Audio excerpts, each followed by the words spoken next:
Tina Davidoff here with Keller Williams Realty, and I just wanted to have a little discussion this afternoon with Julie Schrout from Park Cities Mortgage. Thanks for coming, Julie. Thanks for having me.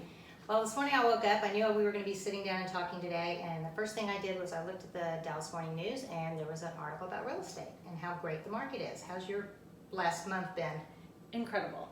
The past 5 months, honestly, have been busier than I would have ever anticipated, especially with so many people being out of work or furloughed and things, but people are getting new jobs left and right, and they're buying houses. And people are tired of being stuck in little bitty 400 square foot, 600 square foot apartments, and they're wanting to get out and get into the house. Especially when they're working from home, because so many people are working from home now. Or having a homeschool.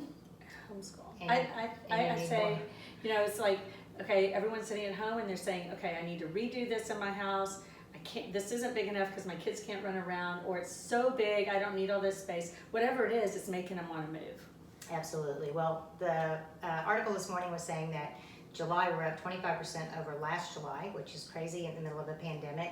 And they're anticipating August to be the same because pendings are 20% ahead of last year. So that got me thinking, and I thought a great thing to talk about today to tell the people that follow me and want to learn more about the real estate market and how to get in it is, let's talk about the difference between paying rent, which basically is paying somebody else's mortgage, right, or getting into the real estate game. So what do you tell these people that are living in apartments or renting a house and they say, should I buy? Is now a good time? Oh my gosh, I say absolutely now's a good time to buy. You can get in with very little money down. You can get a tax deduction off your interest, off your closing costs. When you're renting, you're just handing somebody else your money. Just, you know, you're paying their rent, you're paying anything that would cost them. And for the same, let's say $1,800 that you're paying someone else, you're benefiting because you're buying something that's going to appreciate. And so with that, and maybe it costs you a little bit more a month with the interest rate, you know, with the deductions that you're going to get, and you know, especially these first-time home buyers are not, their taxes aren't over $10,000, which is the max that you can write off. They're not buying, most of them are not buying $750,000 houses, so the interest is deductible. It makes perfect sense. And somebody, let's say they're paying $1,800 a month rent and they want to get into a house, how much money do they need to bring to the table? Because I think that's always a fear of people, is like, I don't have a lot of money saved up to be able to put as a down payment. So it depends on what the taxes are. That's the biggest expense that you're going to have is the taxes, because taxes in Texas, they're just expensive. So if you're buying a $300,000 house, you're looking at taxes being probably about $600 a month. That's a lot of money. So you have to have 2 or 3 months of taxes. You have to have a year's worth of insurance. So you're looking at another somewhere around $2,500. And then your down payment. So those are the main fees that it's going to cost, but you might want to buy your rate down. You might have to pay an appraisal. There's, you know, fees that are involved. But the so I would say, yeah, I would say it's going to cost, if you're putting 3% down, it's going to cost you about 6%. Okay. Just with everything.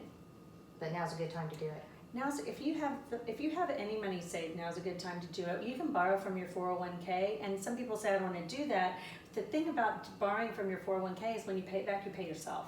Right. Because you're paying your own interest on your own money. So it's there. You can't borrow all of your 401k. You can borrow some of it. And there are provisions specifically for home buying. Primary residences, not investment properties. Right. And that's what they would be doing. People wanting to get out of an apartment or get out of a rental house, yeah, they're buying it as their primary. You're going to get your homestead exemption, right? And like you said, they can take a tax write-off, which you can't do if you're living in an apartment. You get no write-offs. You are just throwing that money out the door. And you know, if you're $1,800 a month, you're like $21,000 a year giving to somebody else. And $1,800 a month doesn't buy you a lot. I actually got online today and went on apartments.com and was looking at what apartments are running, and they're expensive. Yeah, depending on where you want to live too. If you want to live closer to downtown Dallas, it gets more and more expensive. If you want to go out, you know, further, you can find something less. But depending on where you work, you may have quite a drive eventually when we go back to work. That's right. That's right. Well, I think that's what a lot of people are finding out right now, is that they've got that time back, they're not driving, but they are spending a lot of time in their house, and so Yeah. people are always wanting to improve their life. And so now as far as a realtor, I remember my husband telling me, the first month of, when we were first locked down, and I put 3 houses under contract, literally the week we went into lockdown. He says, well, enjoy that, because you probably aren't gonna have anything else for a while, and he couldn't have been more wrong. We've been Which so is so busy, which is phenomenal, but it is still there's only about 2 months worth of inventory in most of the communities around here, and anything under 300,000 is hard to come by. So it's important to get with an agent, number one, and get with a lender. And I always tell my people, you've got to get with a lender before you even start going out and looking at houses. So that's always my first thing I tell young buyers, is that they always say, oh, well, we want to spend this on a house. And I was like, well, how do you know? Right. And that's and they go on, conversation. you know, maybe one of those websites that we don't really like to necessarily talk about. And I'm like, that really is not what you need. You need a good lender that can look out for you, check your credit, and see what you can afford to buy. And then you can make those decisions or plan for them. Right, and sometimes it's just, can we save? I did a whole presentation about a little over a year ago, and this young guy came and said, I really want to buy a house, but my credit's not great, and I don't think I have enough money, and I don't think I can do it. And so we put together a plan, and he closed last month. And It's a great feeling, so isn't it? happy, and it was just about a year, because they were kind of planning, and they're going to get married, and of course they had to push it back, and they were able to buy the house in the area they wanted. The payment is less than what they thought it was going to be. It was just a win-win-win-win-win. Yeah, I love that. But those conversations are so important, because one, you don't really know, so you anticipate what it could be, and you either anticipate too much or too little. And when you know exactly what you're looking at, you can go with confidence to an agent, and say, this is what I can afford. This is what I want. And quite frankly, in order to write a contract, you got to have that pre-approval anyway. Right. So you have to do things in order.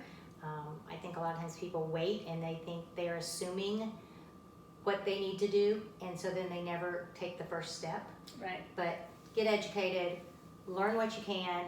If there's anything we can ever do to help you, we're always available. Please don't hesitate to give me a call. Thank you, Julie, for coming Thank you for and having visiting me. with me This today. was We fun. are 6 feet apart. We We are. don't have our mask on, but we are keeping our social distancing. And Tina Davidoff with Keller Williams Realty. I've got the recipe for real estate.